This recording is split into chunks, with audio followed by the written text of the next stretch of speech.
بسم الله الرحمن الرحیم مثل الذین کفروا بربهم مثال د هغه کسانو چې کفر کوي پر خپل باندې اعمالهم مثال د اعمالو داغي یعنی د ثواب داغي کریمه دی پشان د ایری دی اشتدت چې سخته به الريح هوایی فی یوم عاصف فاغرز د طوفان کې او ویسی لا يقدرون مما كسبوا على شيء دک شانت قدرت نه لري د ثواب هغه کسان چې هغه کسب کړي عمل د شرک ذلك هو الضلال البعید دا شرک لوی گمراهی دا الم ترى دی سوچ نه کوي ان الله بشک الله خلق السماوات والارض بالحق پیدا کړی دی اسمانونه او زمکه فرشتیا یشاء کوغړی یذهبکم هلاک بکی دین فرمانه مخلوق لرا ویات بخلق جدید اور ابولی پیدا وخت نوی وما ذلك على الله بعزيز او دا الله تگران نه دا وبرزوا لله جميعا دا خلق بطول الله تراجم کړی شي فقال الضعفاء للذين استكبروا وبوي دا کمزور خلق دا تابدار خلق دا هغه کسان مبارکی چې ردی مشران دي ان كنا لكم طبعا مون خستاسو تابدارو مون خستاسو خبر منلوا فهل انتم معنون عنا پس ایتاسو چې من کې زمنګ من عذاب الله من شيء دا عذاب د الله نسسیز قالوا مشران بوتوي لو هدانا الله لهديناكم کمنګ ته الله لار سمکړی وي مونږ به تاسو ته سمکړی وا سواء علينا اوس برابر خبره ده اجزعنا کمنګ جزا فزوکو کمنګ فریاد کو ام صبرنا یا صبر کو مالنا من محیس خلاصی نشته دی د عذاب الله باغوی پیغمبر علیه الصلاۃ والسلام هغه کسان چې په الله باندې شرک کوي هغه کسان چې د الله سره شراکتدار جوړي هغه خلک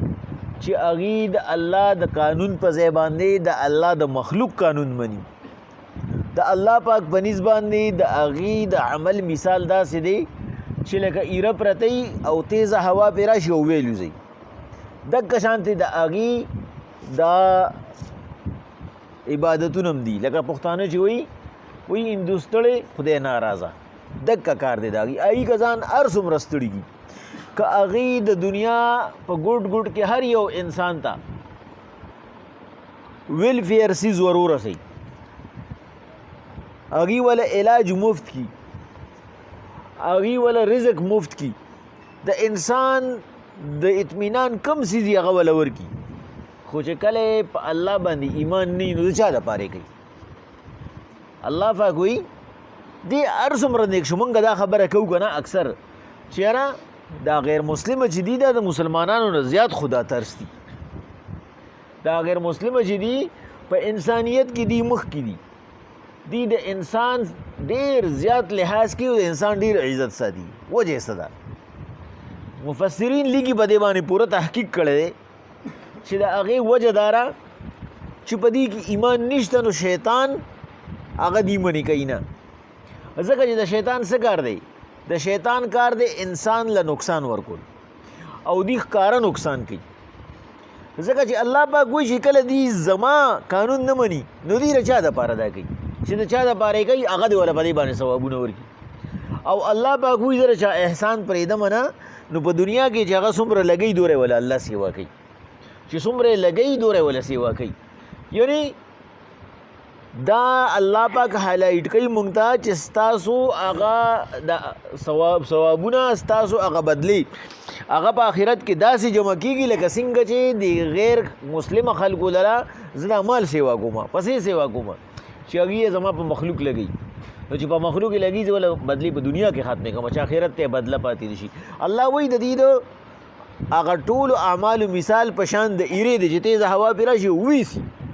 دک شان دی لا يقدرون مما كسبوا على شيء دی قدرت نلري چې دی د ثواب ملو شي معمولی هم د دی په عمل باندې د دی په عمل ثواب نشته الله وی دا شرک او دومره جرم عظیم دی او الله باخکاره وی ان الشرك لظلم عظیم دا الله سره شریک جوړول چې دي دا جرم عظیم دی. او د شرک مونږه ابل رز خبره کړې وه چې شرک یوازې دا نه دی چې د بت ته سجده وکړي، ته د الله پاک سره څوک دغه وګڼې شریک وګڼې، بلکې دا شرک چې دی دا په درې قسمه دی. یو ته شرک عملی وي، دا سجده کول عملی دی. یو ته شرک قولی وي چې کومې مونږه خبرې کوو شرکیه. یو ته شرک لفظي وي چې مونږه کوم الفاظ استعمالو. دا درې قسمه دي. مونږ پکې ابل رز مثال ورکړو چې امام جلال الدین سیوطي رحمه الله د فتاوی مونږه حواله ورکړې وه چې د هغه یو فتاوه ده، هغې ته ویلی شي الطحاوي للفتاوي یا الطحاوي للفتاوا، دا دواړه نومونه ورته ویلی شي. په هغې کې د هغه یوه فتوا مونږه ذکر کړې وه چې هغه د دې شرک لفظي، د شرک قولي او فعلي د درې واړو د دې توړو چې هغه ته هغه یو کس هغه شاګرد ورته ویلي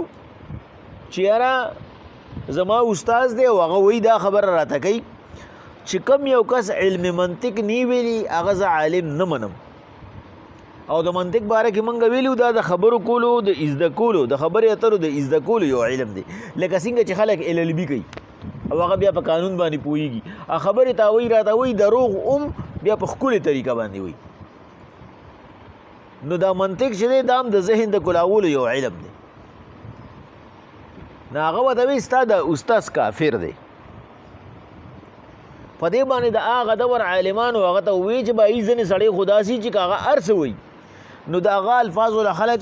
وزن نه ورکوي، خو دا ځینې سړی داسې چې د هغه په خبره باندې خلک عمل کوي او هغې له وزن ورکوي، ستا خبرې له خلک وزن ورکوي. لہذا ته د دې وضاحت وکړه. هغه ورته ووایي چې هر هغه خبره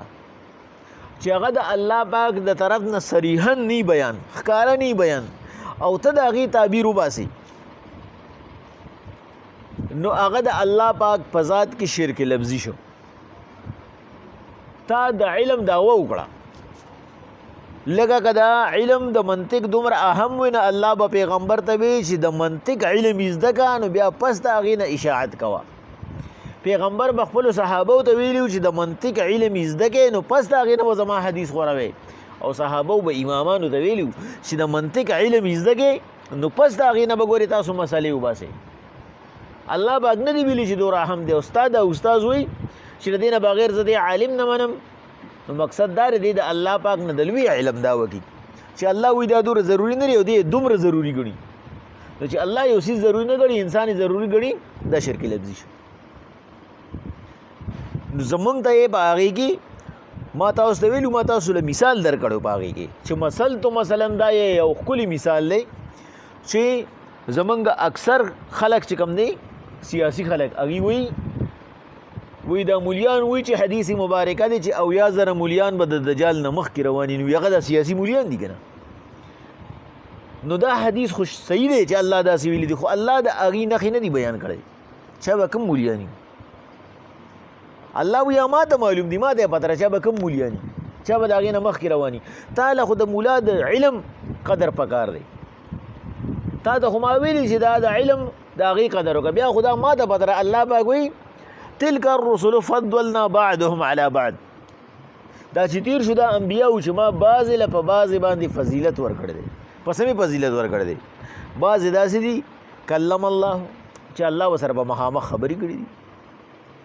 لکه موسی علیه السلام شو، بعضې مې ځان ته بللي دي لکه پیغمبر علیهم السلام شو. الله وایي ستاسو دپاره لا نفرق بین احد منهم،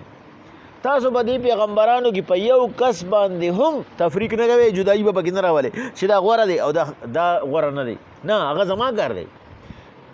ما پکې درجې مقرر کړي دي، خو درجې ما ته معلومې دي، تاسو به ټول یو شانتې کړئ. ته دلته کې هغه الله پاک وایي هغه ما ته معلوم دي چې هغه به څوک او ته وایې هغه دا دي که نه. مقصد دا دی زما د علم د الله د علم سوا دی ما ته معلوم دي، دا تا شرک لفظي و، د دې به الله تپوس کوي په ورځ د قیامت باندې. نو الله پاک وایي پیغمبر علیهم السلام دی داسې کسان دي چې لا یقدرون مما کسبوا علی شیء، چې دی د الله پاک د علم نه خپل علم زیات حسابوي. الله وایي بس صحیح ده، دی چې سوا حسابوي د دې پوښه د دې عمل پوښه زه الله پاک د طرف نه دی قدرت نه لري چې دې ته په دې باندې څه ثواب ملو شي دې ته دې بدلی ملو شي الله پاک وی ذالک هو الضلال البعید دا د الله پاک په ذات کې بحث د الله پاک په ذات کې خبرې او د الله په کمالاتو کې ځان شاملول دا لویه ګمراهي را دی نه لویه ګمراهي بلشته نه چې ته د الله پاک د هغه احکاماتو آیاتونو د هغې معنا د ځان دپاره وباسي ته د هغې مقصد د ځان دپاره وباسي هغه راغلی په یو موضوع باندې هغه راغلی په یو موقع محل کې او ته د هغې نه بل وباسې چې ولې په قرآن کې داسې نه دي ویلي ولې دا قرآن یو آیات نیمګړی رالی بل نیمګړی رالی یو بل سره چې کوم دی نه ایډیټینګ پکې کې الله وایي ته زما په احکاماتو کې زما په قانون کې زما بندې بدې کې دا چل کې الله وایي ذالک هو الضلال البعید دا لویه ګمراهي ده الم تر ان الله ولې تا سوچ نه دی کړی د الله په ذات باندې چې بېشک الله خلق السماوات والارض بالحق دا اسمانونه او ځمکه په حق پیدا کړي دي هغه دا قدرت لري هغه ستا په زړه پوهه دی هغه ته ستا د زړه پته را چې تی په کم نیت باندې وې په دې وجه الله پاک وایي ته به ووینې په ورځ د قیامت باندې چې بعضې مفتیان به داسې چې هغوی ته به الله پاک په خوله کې د اور واګي ورچولي ولې هغوی به دا فتوې د الله د رضا دپاره نه ورکړي هغه مولانو به دا مسلې د الله د رضا دپاره نه حل کړي بلکې هغوی به د خپلو مفادو دپاره کړي چې په خلکو کې مشهور شمه د خلکو نه راته څه میلو شي او خلک چې کوم دی نو ما یو مولای یو مفتی یو عالم یو لیډر وګڼي د الله پاک وایي دغه خولې ته به زه د اور واګي ور اچومه ځکه چې دی زما د دین تابع دی دی به دا نه وایي چې زما دا رای ده بلکې دی به رای د الله او د الله د پیغمبر پیش کوي الله پاک وایي ان یشاء یذهبکم ویأتی بخلق جدید که زه وغواړم دا خلک به بوزمه یعنی دا خلک به برباد کما او نوی مخلوق به راولمه وما ذلک علی الله بعزیز او دا کار په الله ګران نه دی چې الله پاک خپله مخالفین د الله پاک نه منونکي د هغوی نه انتقام والی خو الله پاک وایي زما عادت دا نه دی دا زما بندګان دي دی کمزوري دي په دې وجه دی له زه مهلت ورکوم چې د مهلت نه فایده واري وبرزوا لله جمیعا خو خبره ده چې په دنیا کې ګدي هر څه وږي خو الله وایي ما ته به راجمع کېږي ټول به ما ته راجمع کېږي ټول به ما ته ودرېږي نو بیا الله پاک وایي پیغمبر علیهم الصلاة والسلام فقال الضعفاء للذین استکبروا وبه وایي بیا هغه کمزوري چې د دې غټانو یې تابعداري کړې ده انا کنا لکم تبعا موږ خو ستاسو تابع وو استاد ما خو تا پسې زنده‌باد چغوالي وتا وایي چې دا مسله داسې ده لیډر ته به وایي زما د پارټۍ لیډر ما خو تا پسې چغوالي و ما خو وایي چې ته سم سړی ما خو تاله ووټ درکړی و چې ته سم سړی نو فهل انتم معرضون عنا من عذاب الله من شيء اوس تا طاقت شته چې د الله د عذاب منع کړي یا د الله د عذاب نه مونږ بچ کړي اوس خو مونږ ګیر شو اوس خو چې تا راته څه ویلي و هغه ټول غلط وختو اخو د دنیا کار په دنیا کې پاتې شو اوس د آخرت دپاره مونږ سره څه شته دی نه نو اوس تا دومره طاقت شته هلته خو به تا وي زما ډېر طاقت دی او ما ته لږ طاقت نور راکړې نو مونږ خو به تا هلته طاقت درکو مونږ ته خو دا پته نه وه چې مونږ په غلطه باندې روان یو اوس تا څه خیال دی ته به اوس فهل انتم معرضون عنا من عذاب الله من شيء د الله د عذاب نه څه معمولي څیز زموږ نه منع کولی شي قالوا ابو ورته ووایي لو هدانا الله لهدیناکم که ما د الله لار سمه کړې وي یا ما د الله په سمه لاره اخیستې وي نو تاسو ته به مې لار خور زه به خپله بې لارې وم نو ما ته به خپله پته نه وه ما ته څه پته وه چې دا چل به کېږي د دې خو راته پته وه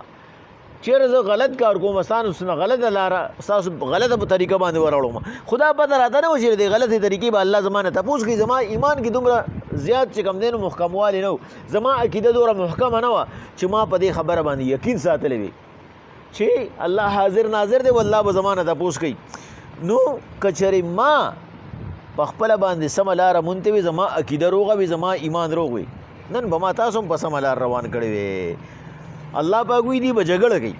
دا غیر خلق چې دی به جګړه کوي الله دې مهربانه شي چې اوس په دې جګړه باندې اخته شي چې هلته کې جګړې کوي نو چې دلته جګړه وکړي موږ به ترې لږ خلاص شو الله وایي هلته کې به دی بیا یو بل سره په دې خبرو باندې جګړه کوي چې یو به ورته وایي زه تا دوکه کړی بل به وایي زه تا دوکه کړی ما الله پاک وایي سواء علینا ای زما بندگانو وورئ چې هلته بیا جګړې کوې نو بیا به یو بل ته داسې خبرې کوې چې سواء علینا مشران به ورته وایي برابره خبره ده ای زعنا هم صبرنا. اوس که موږ جړه فریاد وکړو او که صبر وکړو که تاسو موږ پورې ونښلئ زمونږ خلاف هر څومره خبرې وکړې یا موږ تاسو له جوابونه درکړو یا دواړه خاموشه شو ما لنا من محیص خلاصیم نشته وروره ګیر یو تاسو هم ګناهګار یې موږ هم ګناهګار یو ذهن زمونږ هم او ذهن ستاسو هم وه داسې خلک و چې ای به موږ سمې لارې ته راښکلي نو تاسو هغه سمه لاره باندې روان نه شوې زمونږ په روانه لار باندې روان شوې خبره خو داسې نه وه چې یک طرفه وه چې ګنې څوکونه چې منې کړې وې دا خو تاسو په خپله باندې خپل ذهن استعمال نه کو او هغه سم خلک مو ونرېده قرآن او حدیث باندې روان نه شوې او زمونږ په خبره باندې روان شوې نو بس اوس ځان لړم ستړی کوې ما لنا من محیص زمونږ دپاره اوس خلاصي نشته حساب کتاب دی او د حساب کتاب هغه طریقه داره چې انصاف په الله کوي او په انصاف کې مونږ ګیر یو نو دې ځای کې مفتی شفیع صاحب یو ډېره ښکلې نکته لیکي چې انسان له په دنیا کې په دې باندې لږ غونته کې لکه څنګه چې دی په دنیایي امور سوچ کوي په دې خبرو باندې سوچ پکار دی چې الله پاک خود ته نقشه مخې ته کېښوده چې بیا به هلته کې داسې کې نو اوس خپل زد او انا پرېږده او دا خبره د هغه مخامخ چې تا ته څوک لګیا دی د هغه انسان خبره مه ګډه بلکې دا د الله او د رسول خبره وګوره د قرآن چې هغه تا ته د قرآن آیات وایي تا ته حدیث وایي نو په دې باندې عمل وکړه او د دغې ملامتیا نه ځان بچ کړه بسم الله الرحمن الرحیم مثل الذین کفروا بربهم مثال د هغه کسانو چې کفر کوي په رب خپل باندې اعمالهم اعمال د هغې کرما دی په شان د ایرې دي اشتدت به الریح فی یوم عاصف چې ویلوځي هغه تیزه هوا په ورځ د طوفان لا یقدرون مما کسبوا علی شیء دک شانتی دا نافرمانه خلق خپل ثواب نشي مونتی ذالک هو الضلال البعید دا گمراهی دا چې ډېره لرې ده د حق نه علم ترى تاسو سوچ نه کوئ ان الله بشک الله خلق السماوات والارض بالحق او پیدا کړي دي اسمانونه او ځمکه په رښتیا ان یشاء کچرې الله وغواړي یذهبکم تاسو به بوځي تاسو به هلاک کي ویأتي بخلق جدید را به ولي نوي مخلوق وما ذلك على الله بعزیز دا الله ته ګرانه نه ده وبرزوا لله جميعا ټول خلق به الله ته راجمع کړي شي فقال الضعفاء للذين استكبروا پس وبوي دا تابعین خپلو مشرانو ته انا كنا لكم تبعا من خو ستاسو منلې وه فهل انتم معنون عنا پس تاسو اوس منع کولی شئ زموږ نه من عذاب الله من شی د عذاب د الله نه څه څیز قالوا ای بوته وی لو هدانا الله کچرې مونږه هدایت مونتې وې سمه لار مو مونتې وې لهدیناکم تاسو ته به مو ښولې وه سواء علینا اوس پوره خبره ده اجزعنا که مونږه فریاد وکړو هم صبرنا یا صبر وکړو ما لنا من محیص زمونږ د بچو لار نشته مثل الذین کفروا بربهم مثال د هغه کسانو چې کافران شوي دي پر خپل